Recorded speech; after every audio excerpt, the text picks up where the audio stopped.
the screaming of jet engines, the metallic taste of fear, the split-second decision between duty and survival that defines a hero's heart. In the thin air above America, where the sky meets eternity, ordinary people are about to face an extraordinary test of courage. Sergeant Major Robert McKenzie thought his war was over. 20 years of service, countless missions, and wounds both visible and hidden had earned him the right to go home. But as Flight 274 climbs toward cruising altitude, carrying him away from a lifetime of military service, he's about to discover that some battles choose their warriors, and the most important fight of his life is just beginning. When terrorists seize control of a commercial airliner bound for Washington, D.C., using the very security protocols McKenzie helped design, he faces an impossible choice. The man haunted by past failures must become the protector his country needs. The soldier carrying 3 years of guilt must find the strength to save innocent lives. The warrior who thought his service was finished must prove that true patriots never really retire. In the pressurized cabin of a hijacked aircraft, where every breath could be your last and every decision carries the weight of hundreds of lives, McKenzie will confront not just armed terrorists, but the demons that have tormented him since Afghanistan. With the help of an Air Force pilot, a courageous flight attendant, and the military psychologist who helped him heal, he must turn his greatest weakness into America's greatest strength. This is more than a story of aerial combat. It's a testament to the unbreakable spirit that makes America great. It's about the price of freedom, the cost of courage, and the protocols of honor that bind us all together as one nation, indivisible, under God. We want to hear from you, our fellow patriots. Drop a comment below and tell us where you're watching from. Are you tuning in from the heartland of America, from a military base overseas, or perhaps from the cockpit of your own aircraft? Your stories of service and sacrifice inspire us all. And here's a question that goes to the heart of every American's experience. What moment in your life taught you the true meaning of courage? Was it watching a loved one serve in uniform, facing your own moment of crisis, or witnessing ordinary citizens rise to extraordinary challenges? Share your story, because every American has a tale of courage worth telling. Buckle up, patriots. Flight 274 is about to take off, and this journey will remind you why freedom isn't free, why heroes walk among us every day, and why the greatest battles are often fought by those who never asked to be warriors. The sky is calling, duty awaits. And somewhere above the clouds, America's finest are about to prove that when evil threatens the innocent, there will always be those willing to stand in the gap. Welcome aboard. The fluorescent lights of Denver International Airport cast harsh shadows across the departure gate, where Sergeant Major Robert McKenzie stood motionless, his weathered hands gripping the handle of his military-issued duffel bag. 20 years, 2 decades of desert sand, mountain passes, and classified operations that would never see the light of day. Now, at 42, he was finally going home. The weight of his service ribbons pressed against his chest as he adjusted his dress uniform one final time. Purple Heart, Bronze Star, Combat Action Badge. Each piece of metal told a story he wished he could forget. The familiar ache in his left shoulder, courtesy of shrapnel from Kandahar, reminded him that some wounds never fully heal. Flight 274 to Washington Dulles, now boarding all passengers, the gate agent announced through the intercom system. McKenzie's steel blue eyes scanned the boarding area with practiced precision. Old habits died hard. Even in civilian surroundings, his mind automatically catalogued exit routes, potential threats, and defensive positions. The hypervigilance that had kept him alive in hostile territory now made him feel like a stranger in his own country. Robert McKenzie? The voice cut through his tactical assessment like a blade. He turned to see a woman approaching, her green eyes bright with recognition behind wire-rimmed glasses. Dr. Amanda Foster, his military psychologist from 3 years ago, when the nightmares had gotten so bad that his commanding officer ordered mandatory counseling. Dr. Foster, he acknowledged with a slight nod, his voice carrying the measured tone of a man who had learned to control every emotion. I didn't expect to see you here. She smiled warmly, adjusting the strap of her leather briefcase. I'm heading back to Washington after a conference in Colorado, Military Psychology Symposium. Her expression softened as she studied his face. You look well, Robert. How are you managing? The question hung in the air between them. How was he managing? The sleepless nights had decreased from every night to maybe twice a week. The cold sweats were less frequent. But the guilt, the crushing weight of decisions made in split seconds that cost American lives, that remained constant. "One day at a time, Doc," he replied, the standard response he had perfected over years of mandatory check-ins. As they joined the boarding line, Mackenzie's attention was drawn to a man in an expensive grey suit standing near the window. Something about his posture, the way he held his shoulders, triggered an alarm in Mackenzie's subconscious. The man's dark eyes swept the boarding area with the same methodical precision Mackenzie recognized in himself. Professional, trained, dangerous. "Boarding Group A, please proceed to the gate," the announcement continued. They moved through the jet bridge together, the familiar smell of recycled air and jet fuel filling Mackenzie's nostrils. As they entered the aircraft, he was greeted by Captain Lisa Chen, whose crisp pilot's uniform and confident demeanor immediately marked her as former military. "Welcome aboard, Sergeant Major," she said, having clearly noticed his dress uniform and ribbons. "Thank you for your service." A young flight attendant with bright blue eyes and an American flag pin on her lapel stepped forward. "I'm Sarah Mitchell. If there's anything you need during the flight, please don't hesitate to ask." Her voice carried a note of genuine reverence that reminded Mackenzie why he had served in the first place. As he settled into his aisle seat, Dr. Foster took the seat beside him. "Coincidence?" she asked with a slight smile. "In my experience, there are no coincidences," Mackenzie replied, his eyes tracking the grey-suited man who had taken a seat 3 rows ahead. Something about the man's movements, the way he surveyed the cabin, set every instinct Mackenzie possessed on high alert. The aircraft engines spooled up with a familiar whine that transported Mackenzie back to countless military transport flights. But this time was different. This time, he was supposed to be safe. This time, he was going home. As the Boeing 737 pushed back from the gate, Mackenzie closed his eyes and tried to quiet the voice in his head that whispered what every soldier knew but never spoke aloud. The war never really ends. It just changes battlefields. The plane lifted off into the Colorado sky, carrying its passengers toward what should have been a routine flight to the nation's capital. But in seat 12A, Sergeant Major Robert McKenzie felt the familiar weight of impending danger settling over him like a shroud. 20 years of protecting his country were about to be put to the ultimate test. The aircraft reached cruising altitude as Mackenzie stared out the small window at the patchwork of farmland 35,000 feet below. "Doctor."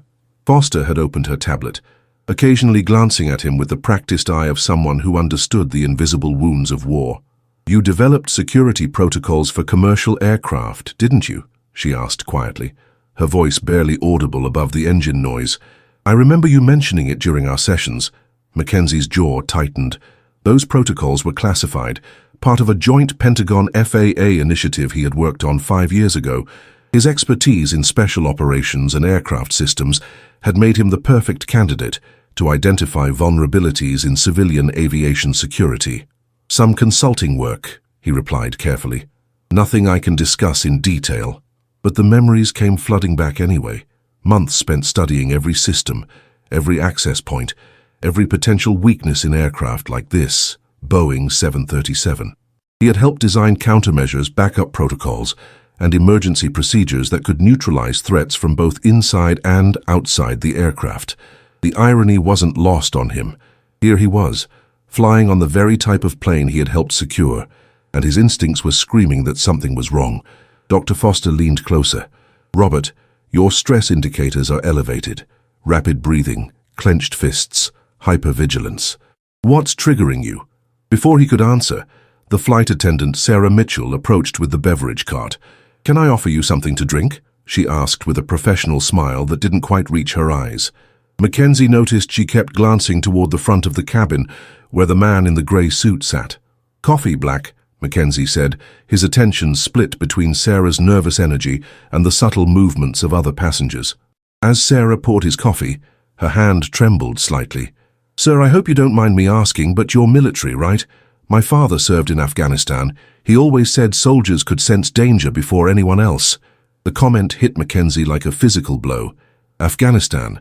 The word transported him back 3 years to a dusty compound outside Kabul where everything had gone wrong. The explosion had come without warning. One moment his team was securing the perimeter. The next moment the world erupted in fire and smoke. When the dust settled, 3 American soldiers lay dead, killed not by enemy fire, but by a drone strike called in on faulty intelligence that McKenzie had provided. "Robert?" Dr. Foster's voice pulled him back to the present. "You're having an episode. Focus on my voice. You're safe. You're on a commercial flight heading home." Mackenzie's breathing steadied, but the guilt remained. Those 3 soldiers had families, children who would grow up without fathers because he had misidentified a target. The official report had cleared him of wrongdoing, but Mackenzie knew the truth. His mistake had cost American lives. "I'm fine," he said, accepting the coffee from Sarah with hands that barely trembled. As Sarah moved on with her cart, Mackenzie's attention returned to the man in the grey suit. The passenger had removed a tablet from his briefcase and was studying what appeared to be technical schematics. Even from 3 rows back, Mackenzie could see enough to recognize aircraft systems diagrams. "Dr. Foster," Mackenzie said quietly, "I need you to listen carefully and not react. The man in 12C, grey suit, dark hair, has he done anything unusual since takeoff?" Dr. Foster casually glanced forward. "He's been on his tablet the entire time." "Why?" "Professional paranoia," Mackenzie replied, but his mind was racing.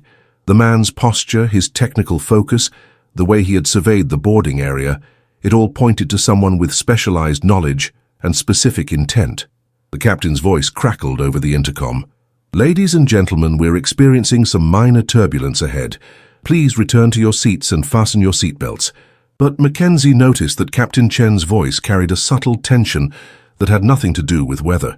In his experience, pilots didn't announce minor turbulence unless they were buying time or sending a coded message.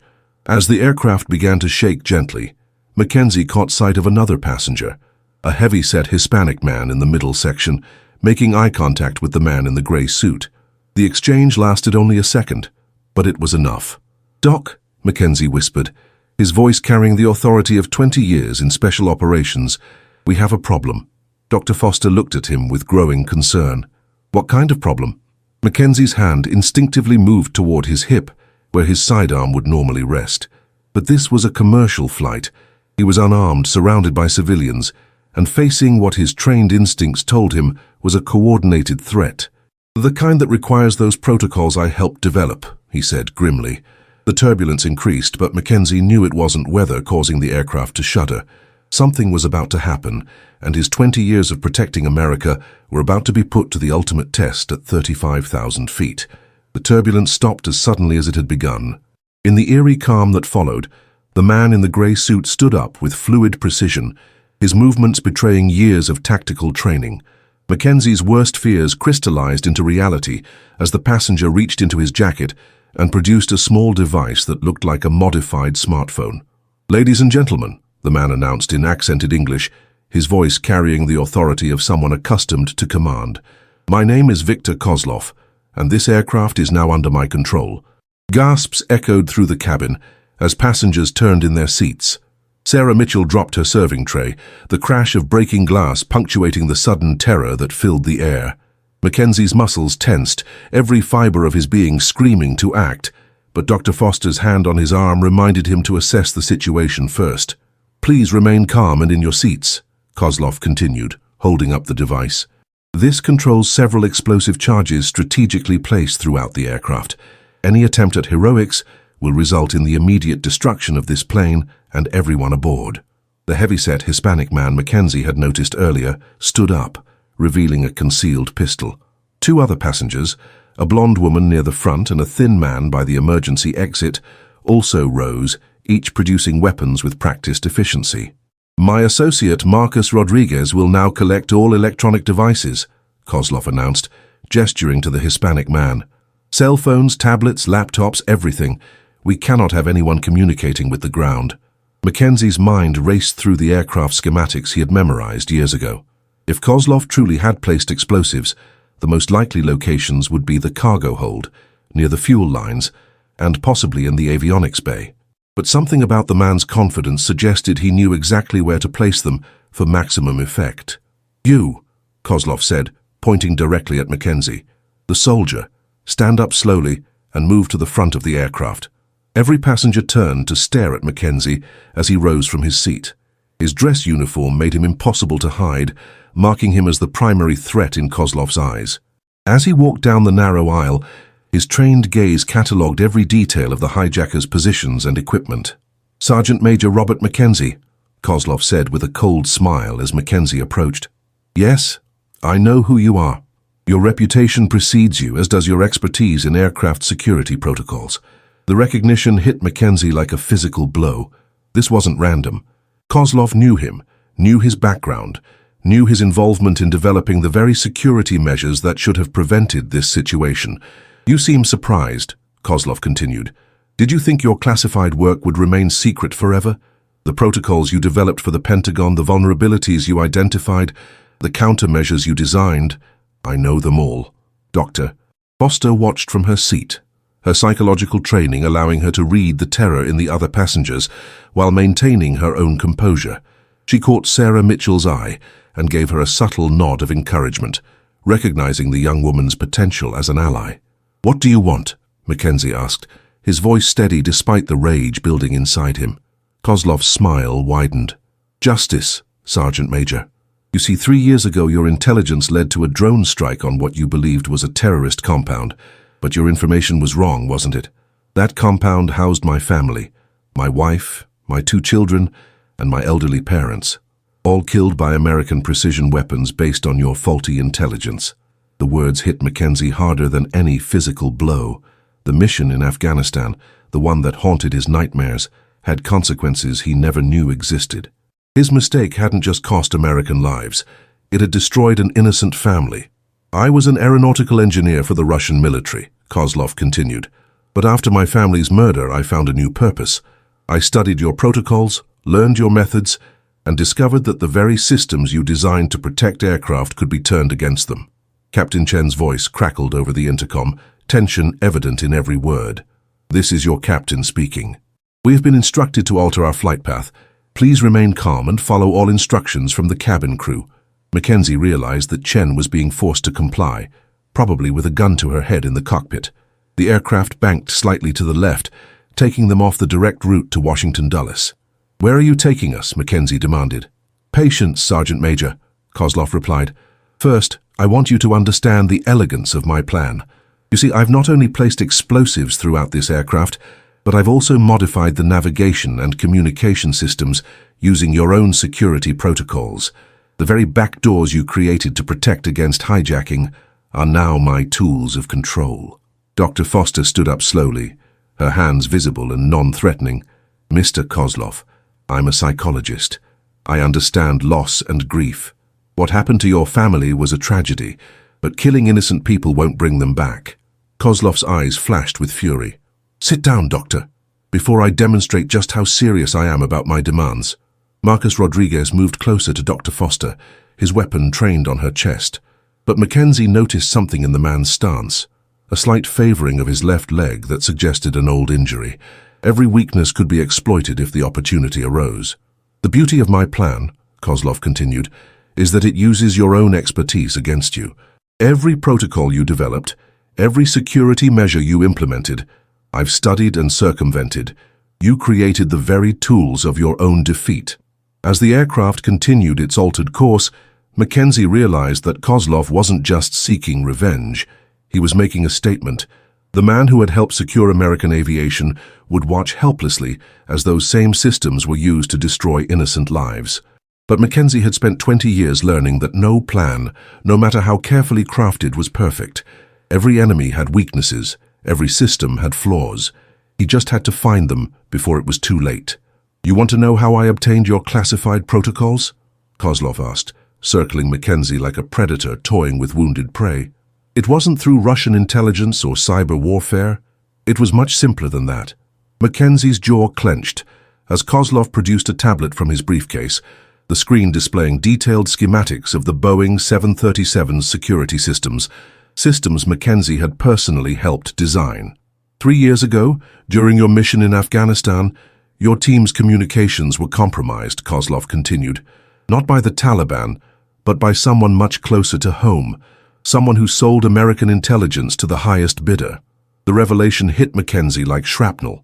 The mission that had haunted his nightmares, the faulty intelligence that led to the drone strike, it hadn't been his mistake after all. Someone had deliberately fed him false information, knowing it would result in civilian casualties. "Master Sergeant David Collins," Kozlov said, watching Mackenzie's face for recognition. "Your communications specialist.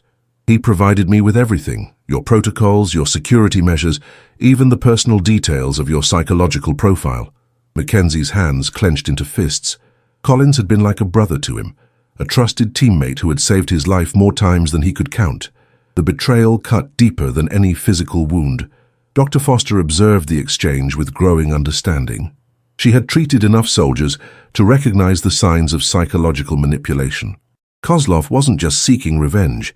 He was systematically destroying Mackenzie's sense of reality, his trust in everything he had believed about that mission. "The compound my family died in," Kozlov continued, "was supposed to be empty. Collins assured me of that when he sold me the intelligence about American troop movements. But your drone strike came 12 hours early, didn't it? My wife and children were still there, preparing to evacuate." Sarah Mitchell moved quietly through the cabin, ostensibly checking on passengers, but actually positioning herself near the emergency equipment. Her father's military training had taught her to recognize tactical situations, and she understood that Mackenzie would need allies when the time came to act. "Collins is dead now," Kozlov said matter-of-factly, "killed in a car accident 6 months ago, but not before he provided me with everything I needed to turn your own security systems against you." Mackenzie's mind raced through the implications. If Collins had been selling intelligence, how many other operations had been compromised? How many American soldiers had died because of his betrayal? "You're wondering about your other missions, aren't you?" Kozlov observed. "The ambush in Helmand province that killed Lieutenant Morrison. The IED attack near Kandahar that wounded 8 of your men. All of them could have been prevented if Collins hadn't been feeding information to insurgent groups." Dr. Foster stood up again, her voice calm but firm.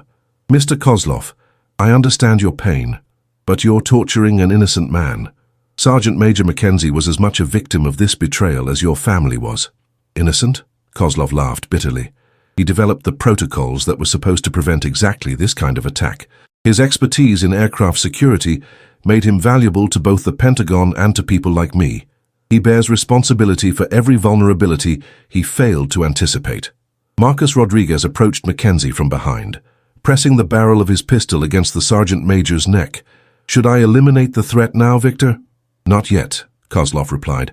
"I want him to understand the full scope of his failure first." Captain Chen's voice came over the intercom again, strain evident in every word. "Ladies and gentlemen, we are experiencing some technical difficulties with our navigation systems. Please remain seated while we work to resolve the issue." Mackenzie recognized the coded language. Chen was trying to communicate that the aircraft's systems had been compromised, but she couldn't speak freely with a gun trained on her in the cockpit. "The navigation system is now under my control," Kozlov explained, holding up his modified device. "Using your own backdoor protocols, I can override any command from the cockpit. We are currently heading toward Washington, D.C., but not to Dulles Airport." The blood drained from Mackenzie's face as he realized the implications. "You're planning to crash into a government building." "The Pentagon," Kozlov confirmed. "How fitting that the headquarters of American military power should be destroyed, using protocols developed by one of their own elite soldiers. The irony is almost poetic." Dr. Foster felt her training kick in as she assessed the psychological state of the passengers around her. Terror was giving way to despair as people began to understand the gravity of their situation. She needed to maintain hope, to keep them focused on survival rather than surrender. "Robert," she said quietly, using his first name to establish personal connection, "Collins may have betrayed the intelligence, but you didn't cause this. You can't control the actions of others, only your own response to them." Mackenzie looked at her, seeing not just his former therapist, but a woman of remarkable courage who was trying to help him overcome 3 years of misplaced guilt. The fog of self-blame that had clouded his judgment began to clear, replaced by the tactical clarity that had made him one of the military's most effective operators. "The protocols," Mackenzie said suddenly, his voice gaining strength. "You may know them, but you don't understand them completely. Every security system has fail-safes, backup measures that can't be overridden remotely." Kozlov's confident smile faltered slightly. "What are you talking about?" "Manual overrides," Mackenzie continued, his mind now fully engaged in tactical analysis. physical switches and backup systems that require direct access to activate. You may control the navigation, but you don't control everything. Sarah Mitchell caught Mackenzie's eye and gave an almost imperceptible nod. She had been listening, learning, preparing for whatever signal he might give. The aircraft continued its deadly course toward the nation's capital, but for the first time since the hijacking began, Mackenzie felt a spark of hope. Kozlov had made one crucial mistake. He had assumed that knowing the protocols was the same as understanding them completely. It was time to prove him wrong. "Dr. Foster," Mackenzie said quietly, his voice carrying a subtle authority that only she could detect, "I need you to help me with something. The breathing exercises you taught me, can you guide me through them now?" Dr. Foster understood immediately. Mackenzie wasn't having a panic attack. He was asking her to help him center his mind for what was coming. "Of course, Robert. Focus on my voice and breathe with me." As Dr. Foster began the calming technique, Mackenzie's eyes swept the cabin with renewed clarity. The fog of guilt and self-doubt that had plagued him for 3 years was lifting, replaced by the tactical mindset that had kept him alive through countless operations. "Breathe in for 4 counts," Dr. Foster said softly. "Hold for 4. Release for 4. While appearing to follow her guidance, Mackenzie was actually conducting a detailed threat assessment. Kozlov stood near the front, his device controlling the aircraft's navigation. Marcus Rodriguez patrolled the center aisle, weapon drawn. The blonde woman covered the rear exit, while the thin man remained positioned near the emergency equipment. "You're wasting time with your meditation," Kozlov sneered. "Nothing can change what's about to happen." But Mackenzie noticed something crucial. Kozlov's device required constant input to maintain control. Every few minutes, the terrorist had to enter new commands to keep the aircraft on its altered course. That meant the system wasn't fully automated, and it required Kozlov's continuous attention. Sarah Mitchell approached with a water bottle, ostensibly offering it to Dr. Foster. "Ma'am, you mentioned you had medical training. There's an elderly passenger in row 15 who seems to be having chest pains." Dr. Foster recognized the coded message. Sarah was creating an opportunity for movement, a chance to position themselves strategically throughout the cabin. "I should check on him, Doctor," Foster said, standing slowly. "Sit down," Marcus Rodriguez barked, swinging his weapon toward her. "Let her go," Mackenzie said firmly. "A passenger having a heart attack serves no one's purpose. Dead hostages reduce your bargaining power." Kozlov considered this for a moment, then nodded to Rodriguez. "Go with her. Make sure she doesn't try anything heroic." As Dr. Foster and Rodriguez moved toward the rear of the aircraft, Mackenzie caught Sarah's eye. The young flight attendant had positioned herself near the emergency communication panel, exactly where he needed an ally. "Tell me about the manual overrides," Kozlov demanded, his attention returning to Mackenzie. "What fail-safes are you referring to?" Mackenzie smiled grimly. "You studied my protocols, but you missed the most important element. Every system I designed has a human factor, a way for trained personnel to regain control even when electronic systems are compromised." "Impossible," Kozlov said, but uncertainty crept into his voice. "I have complete control of the navigation and communication systems." "You have control of the primary systems," Mackenzie corrected, "but there are backup communication channels, manual flight controls, and emergency protocols that can't be overridden remotely. The question is whether I'm willing to use them." In the rear of the aircraft, Dr. Foster knelt beside an elderly passenger who was genuinely experiencing stress-related symptoms. As she checked his pulse, she whispered to Rodriguez, "He needs his medication. It's in the overhead compartment." When Rodriguez looked up to locate the compartment, Dr. Foster caught the eye of a young man sitting nearby, a passenger she had identified as having military bearing. She mouthed the word "ready" and saw him give an almost imperceptible nod. "The Pentagon has protocols for hijacked aircraft," Mackenzie continued, drawing Kozlov's attention. "Fighter jets are probably already scrambling to intercept us. If they can't establish communication, they'll assume the worst and take defensive action." Kozlov's confidence wavered. "You're bluffing." "Am I?" Mackenzie asked. "How long do you think it takes F-16 fighters to reach our position? How long before they're authorized to shoot down a hijacked airliner heading for the Pentagon?" Captain Chen's voice crackled over the intercom again. "This is your captain. We are currently experiencing significant headwinds that may affect our arrival time." Mackenzie recognized the coded message. Chen was telling him that military aircraft were indeed approaching, and she was trying to buy time by reducing their airspeed. "She's lying," Kozlov said, but he immediately began entering new commands into his device, forcing the aircraft to maintain its previous speed. "You're making a mistake," McKenzie warned. "Every command you send creates an electronic signature that can be traced. Military intelligence is probably analyzing your signal right now, determining exactly how you've compromised our systems." Sweat beaded on Kozlov's forehead as the weight of McKenzie's words sank in. The terrorist had planned for many contingencies, but he hadn't anticipated facing someone who understood both the technical and tactical aspects of his operation. Sarah Mitchell moved closer to the emergency communication panel, her hand hovering near the manual activation switch. One quick motion would establish direct contact with air traffic control, bypassing Kozlov's electronic interference. "The beautiful thing about the protocols I developed," McKenzie continued, "is that they assume the enemy might gain access to our primary systems. That's why there are always backup plans, hidden failsafes and manual overrides that require physical presence to activate." Dr. Foster had successfully positioned herself near the aircraft's rear emergency equipment, while the young passenger she had identified as military was now sitting in an aisle seat, ready to act. Rodriguez remained focused on her, unaware that the tactical situation was shifting around him. "You want justice for your family," McKenzie said, his voice carrying genuine empathy. "I understand that. But killing innocent Americans won't bring them back. It will only create more families like yours, more children who grow up without parents." "Silence," Kozlov shouted, his composure finally cracking. "You know nothing about loss, about watching your children die because of American arrogance." But McKenzie could see the doubt in the terrorist's eyes. The man was beginning to realize that his carefully planned operation had variables he hadn't accounted for, variables that could turn his moment of triumph into catastrophic failure. The aircraft continued toward Washington, but the balance of power was shifting.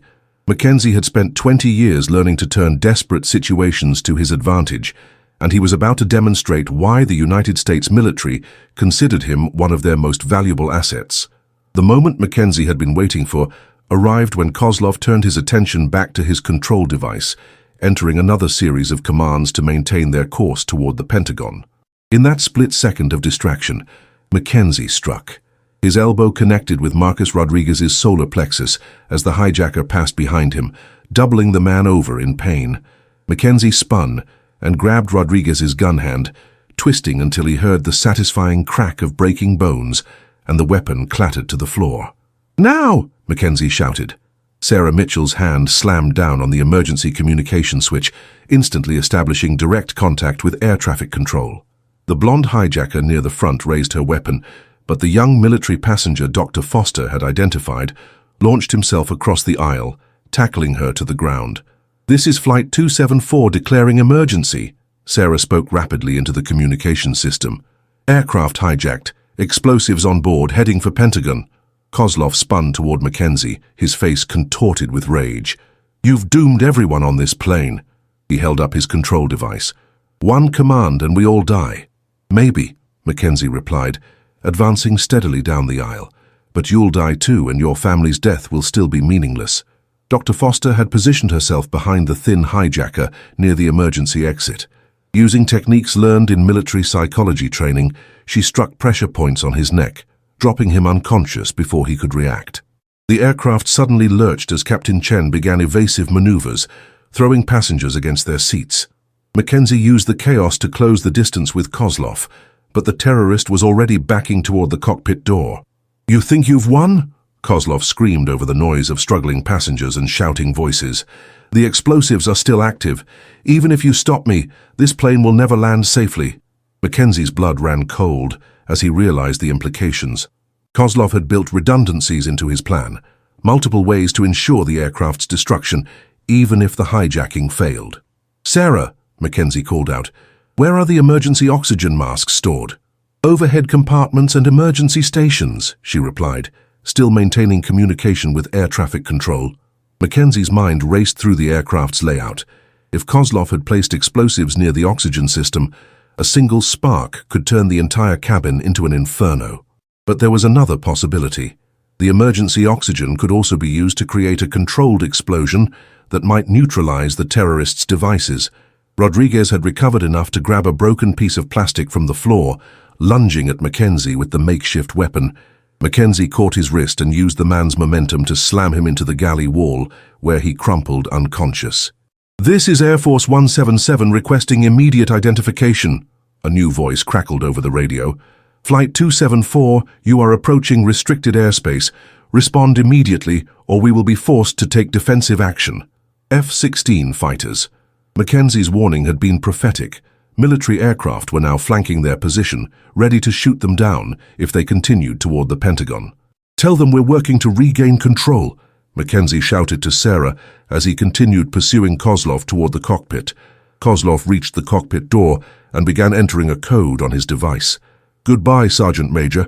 Your protocols couldn't save you after all." But McKenzie had one more card to play. During his years developing aircraft security measures, he had insisted on a manual override for the cockpit door, a fail-safe that could be activated from the cabin in extreme emergencies. He dropped to his knees and pulled up a section of carpet near the galley, revealing a hidden panel. Inside was a mechanical lever that could unlock the cockpit door regardless of electronic security. "Impossible," Kozlov breathed, watching McKenzie's actions with growing horror. "You studied my protocols," McKenzie said grimly, pulling the lever. "But you never understood the philosophy behind them. Every system has a human element, every lock has a key, and every terrorist has a weakness." The cockpit door clicked open, just as Kozlov pressed what McKenzie assumed was the detonation command on his device. Nothing happened. The terrorist pressed it again, panic replacing confidence on his face. "The explosives," McKenzie said, rising to his feet. "You placed them near the electrical systems, didn't you? But when Sarah activated the emergency communications, it created an electromagnetic pulse that fried your detonators." Captain Chen emerged from the cockpit, her face grim but determined.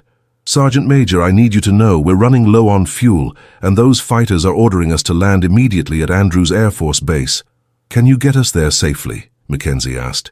"If we can maintain current altitude and avoid any more surprises," Chen replied. Kozlov made one final desperate attempt, lunging at McKenzie with a concealed knife.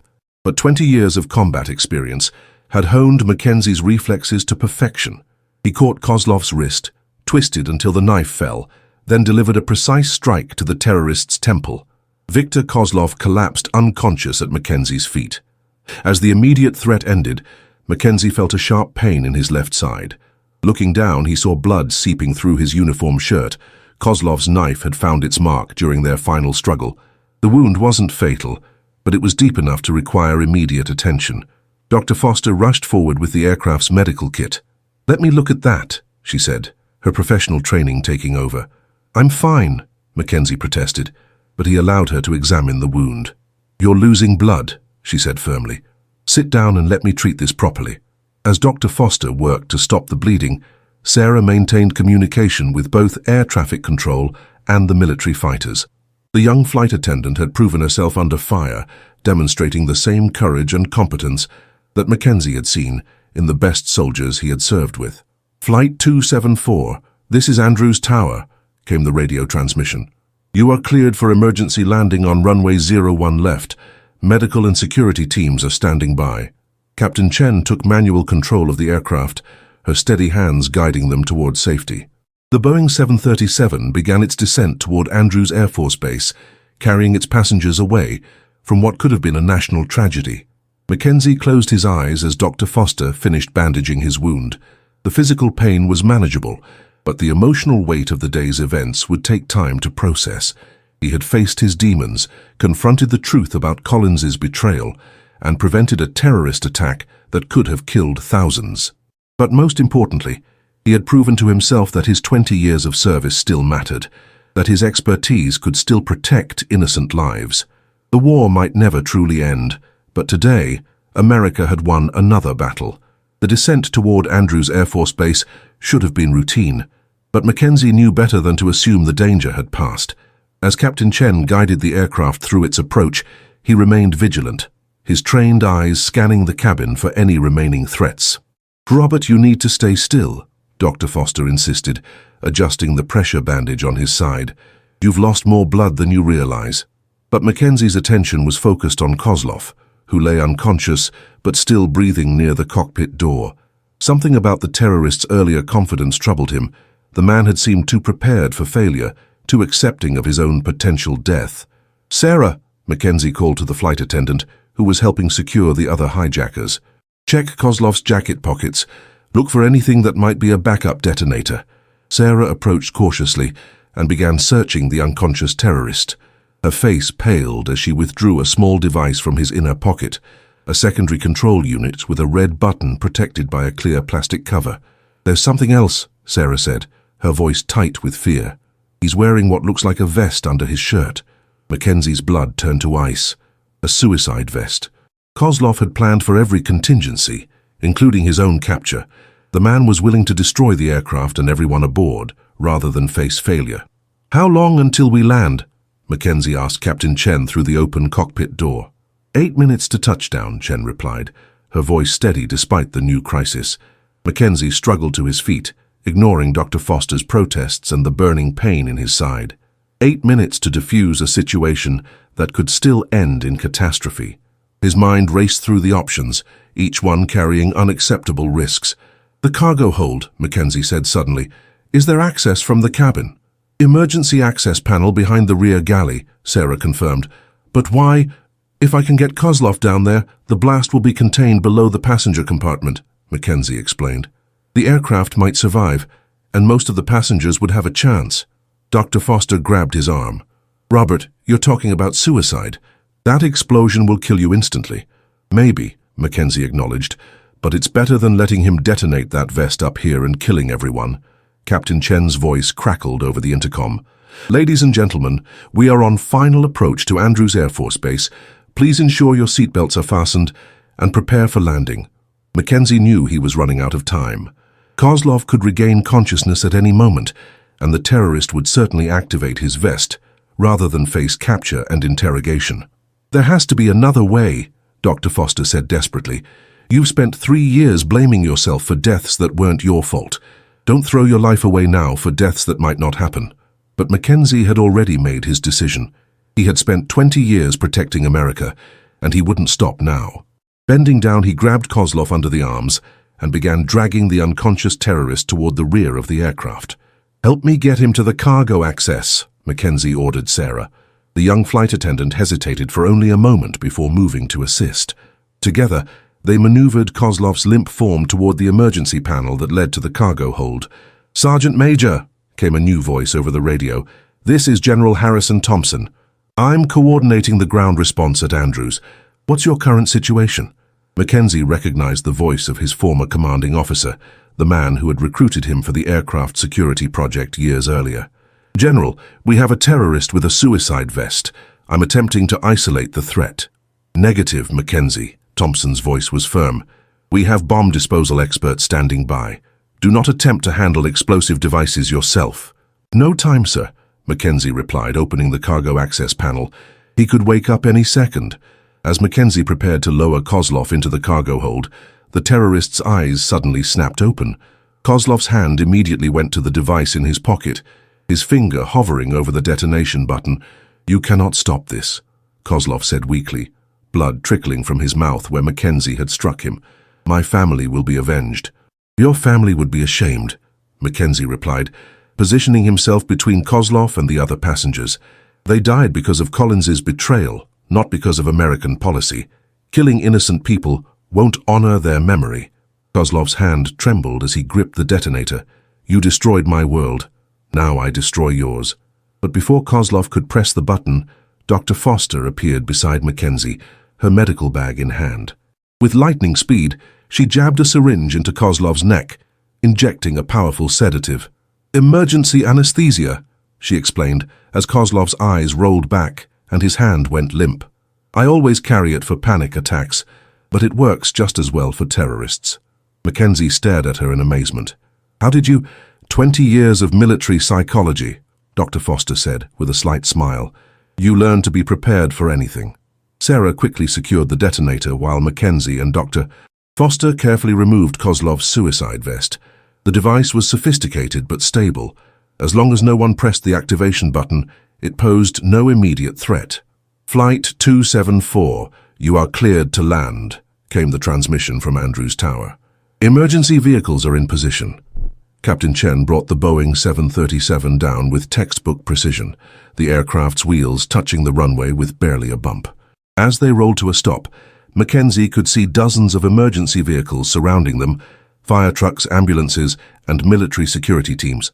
"Ladies and gentlemen," Captain Chen announced over the intercom, "welcome to Andrews Air Force Base. Please remain seated until security personnel board the aircraft."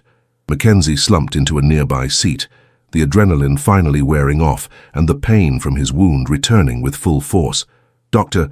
Foster immediately resumed treating his injury, her hands steady despite everything they had just endured. "You did it," she said softly. "You saved everyone." "We did it," McKenzie corrected. "All of us. Sarah, Captain Chen, even the passengers who helped subdue the other hijackers. That's what America is about, ordinary people doing extraordinary things when their country needs them." As military personnel began boarding the aircraft, McKenzie felt a sense of closure he hadn't experienced in 3 years. The guilt over Collins's betrayal would take time to fully process, but he no longer carried the weight of those deaths on his shoulders. He had served his country for 20 years, and today he had served it once more. The war might never truly end, but battles could still be won by those willing to stand up and fight. The aircraft was secure, the passengers were safe, and America remained protected by those who understood that freedom's price is eternal vigilance. The first person through the aircraft door was General Harrison Thompson, his weathered face showing both relief and concern as he surveyed the scene. Behind him came a team of military medics, bomb disposal experts, and security personnel who immediately began securing the hijackers and examining the explosive devices. "Sergeant Major McKenzie," General Thompson said, approaching with the bearing of a man who had commanded respect for 3 decades. "Outstanding work. You've prevented what could have been the worst terrorist attack since 9/11. McKenzie attempted to stand at attention, but Dr. Foster firmly pressed him back into his seat. "He needs immediate medical attention, General. He's lost significant blood and needs surgery to properly close this wound." 2 military medics moved in with a stretcher, but McKenzie waved them off. "I can walk," he insisted, though his pale complexion suggested otherwise. "Like hell you can," Dr. Foster said, with the authority of someone who had treated countless wounded soldiers. "You're going to that hospital whether you like it or not." As the medics helped McKenzie onto the stretcher, he caught sight of Sarah Mitchell being interviewed by military intelligence officers. The young flight attendant stood tall, her voice clear and confident as she recounted the events of the hijacking. Her courage under fire had been remarkable, and McKenzie made a mental note to ensure her heroism was properly recognized. "Captain Chen," General Thompson called to the pilot as she emerged from the cockpit. "Exceptional flying under impossible circumstances. The Air Force could use more officers with your composure." Captain Chen nodded respectfully. "Thank you, sir." But the real hero is Sergeant Major McKenzie. Without his knowledge of the aircraft systems and his tactical expertise, we would never have regained control. As McKenzie was wheeled toward the aircraft door, he saw the other passengers being evacuated in orderly fashion. Despite the trauma they had endured, there was something in their faces that spoke to the resilience of the American spirit. They had faced terror and emerged victorious, not through violence or hatred, but through courage and cooperation. Dr. Foster walked alongside the stretcher, her hand resting gently on Mackenzie's arm. "How are you feeling?" she asked, her professional concern evident. "Like I've been in a fight," McKenzie replied with a weak smile, "but better than I've felt in 3 years."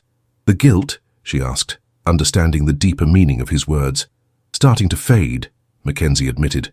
"Knowing the truth about Collins, about what really happened in Afghanistan, it doesn't bring back the dead, but it helps me understand that I wasn't responsible for their deaths." As they reached the ambulance, General Thompson appeared at Mackenzie's side. "Robert, I want you to know that we've been investigating Collins for months.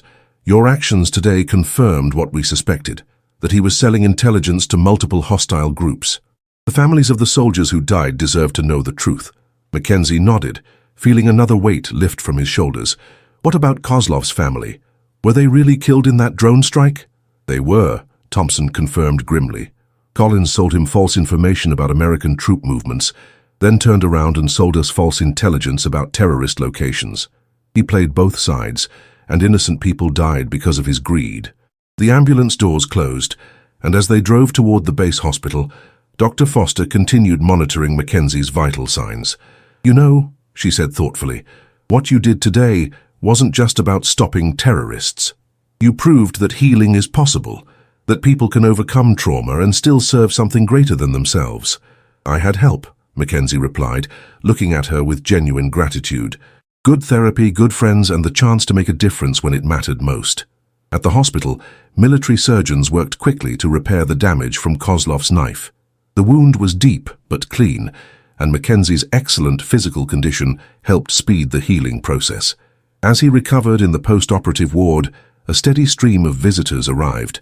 Sarah Mitchell came first, still wearing her flight attendant uniform, but now sporting a small bandage on her forehead from the struggle with the hijackers. "I wanted to thank you," she said simply. "My father always said that real heroes don't think about being heroes, they just do what needs to be done." Captain Chen arrived next, bringing news that the aircraft had been thoroughly searched and all explosive devices safely removed. "The FAA wants to interview you about potential improvements to the security protocols," she informed him. "Apparently, your manual overrides saved not just our lives, but the entire aviation security system." General Thompson's final visit brought official recognition. "The President wants to present you with the Medal of Freedom," he announced, "but more importantly, the Pentagon wants you back, not for active duty, but as a consultant on aviation security. Your experience today proved that your expertise is more valuable than ever." Dr. Foster was the last to visit, arriving as the sun set over Andrews Air Force Base. "How are you feeling?" she asked, settling into the chair beside his bed. "Grateful," Mackenzie replied honestly. "For the first time in 3 years, I feel like my service meant something positive, like maybe all those years of training and sacrifice actually made a difference." "They did," Dr. Foster assured him. "Not just today, but every day you served. The fact that you questioned yourself, that you felt responsible for those deaths, that's what made you a good soldier.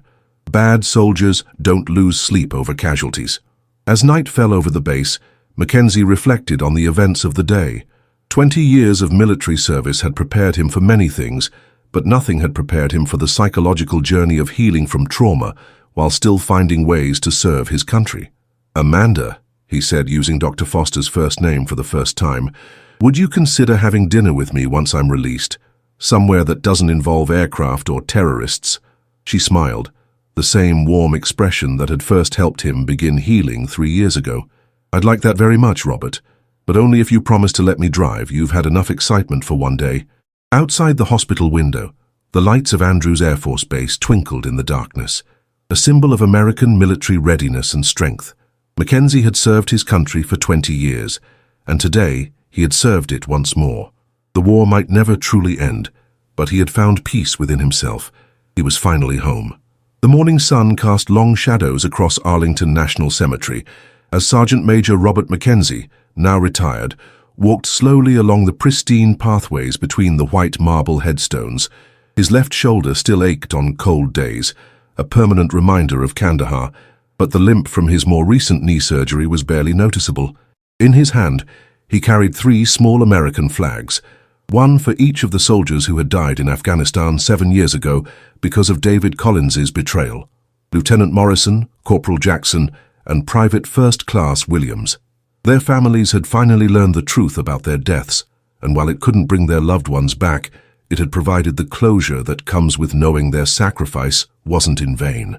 "I thought I might find you here," came a familiar voice behind him. Mackenzie turned to see Dr. Amanda Foster, now Amanda Mackenzie, approaching with their 4-year-old daughter Emma skipping beside her. The little girl had inherited her mother's green eyes and her father's stubborn determination, a combination that promised interesting teenage years ahead. "Daddy, why do you come here?" Emma asked, her innocent curiosity cutting straight to the heart of complex emotions. Mackenzie knelt down to his daughter's level, his voice gentle but serious. "To remember friends who can't come home, sweetheart, and to make sure they know they're not forgotten." Amanda placed a supportive hand on his shoulder. "The ceremony starts in an hour," she reminded him. "Sarah will be disappointed if we're late." Today marked the 7th anniversary of Flight 274, and Sarah Mitchell, now Captain Sarah Mitchell of the Air Force, was being promoted to Major. Her courage during the hijacking had inspired her to leave commercial aviation and join the military, where she had become one of the Air Force's most respected officers. As they walked back toward their car, Mackenzie's phone buzzed with a text message from Captain Lisa Chen, who had retired from commercial flying and now ran a flight training school in Colorado. "Watching the ceremony on C-SPAN," her message read. "Proud of our girl. Coffee next week." The friendship forged in crisis had endured through the years. Chen, Sarah, Amanda and Mackenzie had formed an unlikely family bound together by shared trauma and triumph. They gathered every year on this date, not to relive the terror, but to celebrate the resilience of the human spirit. "Robert," Amanda said as they drove toward Andrews Air Force Base, "I've been thinking about your book proposal. The publisher called again yesterday." Mackenzie had been reluctant to write about his experiences, but Amanda and his therapist, he still saw one regularly, had convinced him that sharing his story might help other veterans struggling with PTSD and survivor's guilt. "What did they say?" he asked, though part of him already knew the answer. "They want to move forward with publication. The working title is Protocols of Courage, A Soldier's Journey from Trauma to Triumph." Amanda smiled. "I think it has a nice ring to it." At Andrews Air Force Base, they were greeted by General Thompson, now retired, but still carrying himself with military bearing. "Robert, Amanda, good to see you both. And this must be Emma. She's gotten so tall."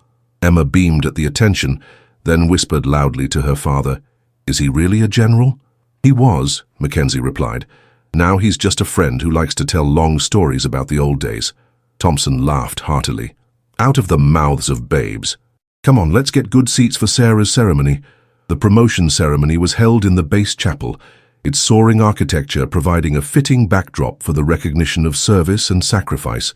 Sarah stood at attention as her new rank was pinned on her uniform, her parents beaming with pride from the front row.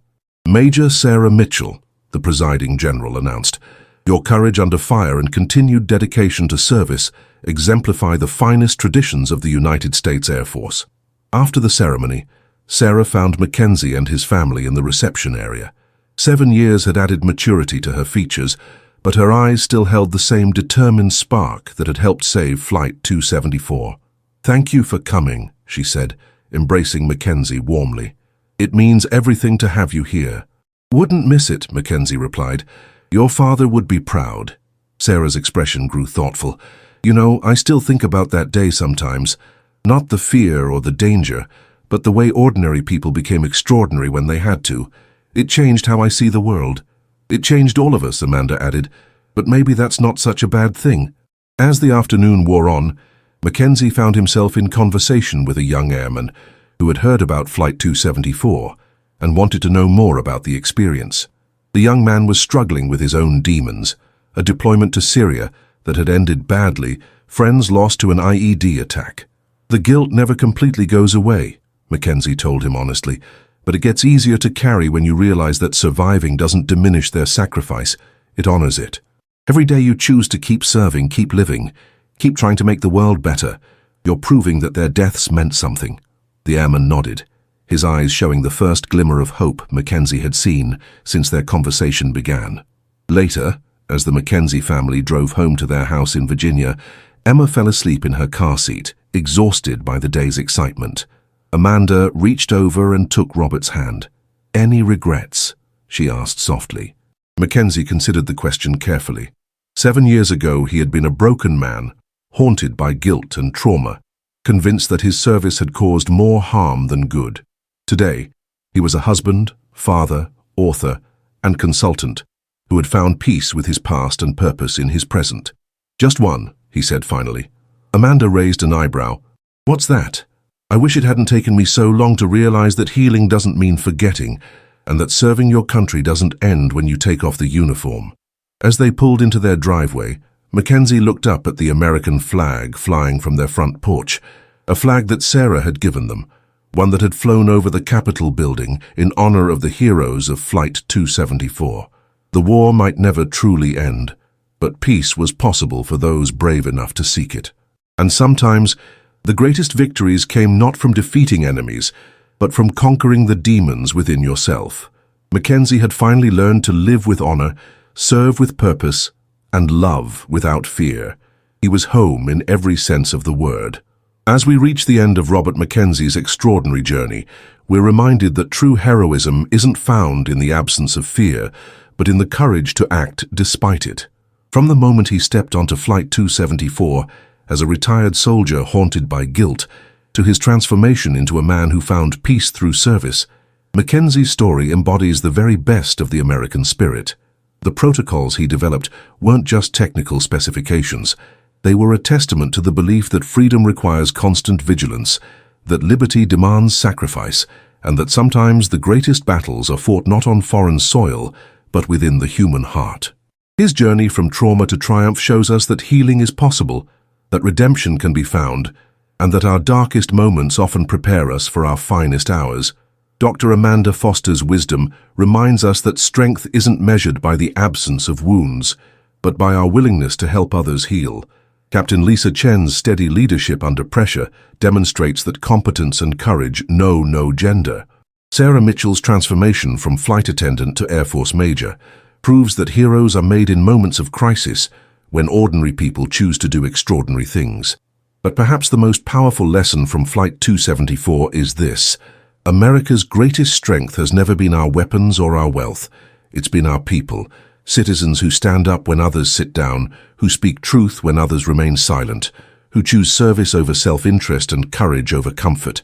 In our modern world, where division seems to dominate headlines and cynicism often overshadows hope, Mackenzie's story reminds us that the values that built this nation, duty, honor, sacrifice, and love of country, still burn bright in the hearts of those willing to carry the torch.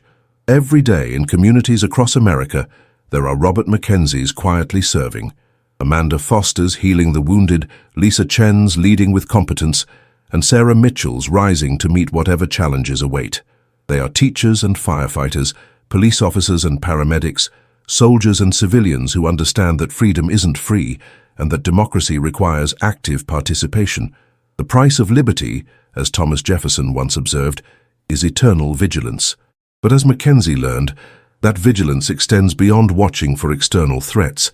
It includes the courage to confront our own demons, to seek healing when we're broken, and to find new ways to serve even when our formal duty has ended. Your voice matters in this ongoing story of American resilience. Share with us in the comments what moment in this story resonated most deeply with you. Was it Mackenzie's struggle with guilt, Amanda's unwavering support, or perhaps Sarah's courage under fire? And if this tale of courage at 35,000 feet moved you, if it reminded you why we honor those who serve and protect our freedoms, write the word protocols in the comments below. Your engagement helps us know that stories of American heroism still matter, that tales of ordinary people doing extraordinary things still inspire. The conversation doesn't end here. Explore more stories of courage, sacrifice, and triumph in our collection of military and aviation narratives. Each tale is a reminder that the spirit that built America, the willingness to stand up for what's right, to protect the innocent, and to serve something greater than ourselves, lives on in every generation. Because in the end, we are all passengers on the same flight, citizens of the same democracy, inheritors of the same precious freedoms. And like the heroes of Flight 274, we each have a choice. Will we be passive observers, or will we be the ones who stand up when our country needs us most? The protocols of courage aren't written in manuals, they're written in the hearts of those who choose to serve. The question isn't whether you have what it takes to be a hero. The question is, when your moment comes, will you be ready?